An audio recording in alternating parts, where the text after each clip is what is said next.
Hi మీ శ్రీలహరి అండి. వర్షాలు start అయినాయి కదండి, గులాబీ మొక్కలు మండలు పెట్టుకుందాం అని చెప్పి గులాబీ చెట్టు కట్ చేశానండి మా తమ్ముడు దగ్గరది.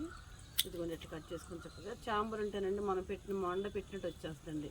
మనకు చాంబర్ లేకపోవడం వల్ల 10 మొక్కలు పెడితే 5 మొక్కలు 6 మొక్కలు వస్తాయండి.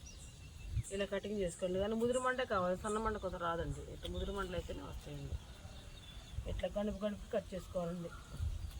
అదే వైట్ క్లాత్ ఉంటే మంచిగా వస్తుంది. వైట్ క్లాత్ లేదు మనకి, మనం ఎండకెండి వాన వేసేటట్టు ఉంటాయండి మన మొక్కలు మొత్తం. ఇదిగోండి కటింగ్ ఈ విధంగా చేసుకోవాలండి. ఇదిగోండి ఇలా చేసాను చూస్తారు. ఇదిగోండి ఇట్లా కటింగ్ చేసుకొని 2-3 మండలే పెట్టుకోవాలండి. పెట్టుకుంటే కనీసం ఒక మండ కాదు, ఒక మండ అయినా వస్తుంది.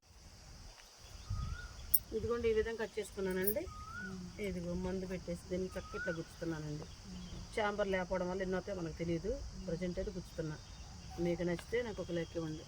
ఇదిగోండి ఈ విధంగా గుచ్చారు. Please subscribe.